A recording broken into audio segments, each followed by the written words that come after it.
তো দেখো কালকে রাত্রে একটা পুডিং বানিয়ে রাখছিলাম মেয়ের জন্য, তো এখন সকালে নাস্তা মাস্তা খাওয়ার পরে এটা বের করবো, ভাবলাম তোমাদের সাথে শেয়ার করি। তো আমি কখনো বানাইনি, ফার্স্ট টাইম বানাইছি, দেখি কিরকম হয়।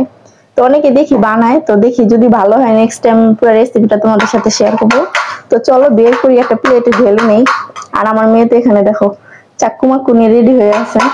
তো চলো বের করা যাক। তো এই যে দেখো সাইড থেকে একটু সরাই নি, এদিক দিয়ে বসো তুমি, এখান দিয়ে বসো। তো এই যে দেখো ক্যারামেলটা উপরে উঠে গেছে আর মাঝখান দিয়ে ফেটেও গেছে। এই যে দেখো, এই যে একটা প্লেট নিয়ে নিছি।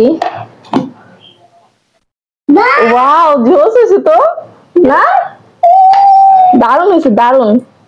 তো মাত্র 2টা ডিম আর আধা কেজি দুধ দিয়ে বানাইছি, অস্থির হয়েছে। আমি ফার্স্ট টাইম বানাইছি, সে হয়েছে না, সে হয়েছে। তো আমার মেয়েকে এখন কাট করতে দিব। দেখো দারুণ হয়েছে দারুণ, আমি মানে কল্পনাই করিনি। দারুণ হয়েছে, আমার মেয়ে হ্যাপি বার্থডে করতেছে পুডিং দিয়ে, দেখো কত সুন্দর হয়েছে, কালারটা দেখো জাস্ট, ক্যারামেলটা অস্থির হয়েছে। খেয়ে দেখো তো কেমন হয়েছে, খেয়ে দেখো, বের করো, বের করে দাও। সাইড থেকে কেমন নেবো না, আবু বের করে দিব, দাম বের করে দিতে পারবো না। ওইসে ওইসে ধরো, না ধরো, খাও খাও খাও। কেমন হয়েছে দেখো, টেস্টি। আগে খাও, আগে কেমন তো। তো যাই হোক, আমার মেয়ের জন্য বানাইছি, আমার মেয়ের অনেক বেশি পছন্দ হয়েছে। তা আমি তোমাদের একটু খেয়ে দেখাচ্ছি, দাঁড়ো।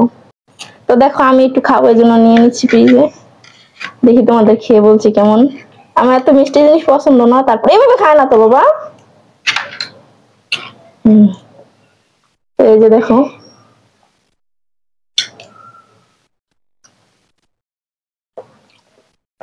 অস্থির হয়েছে, খায় দাও, দারুণ হয়েছে দারুণ।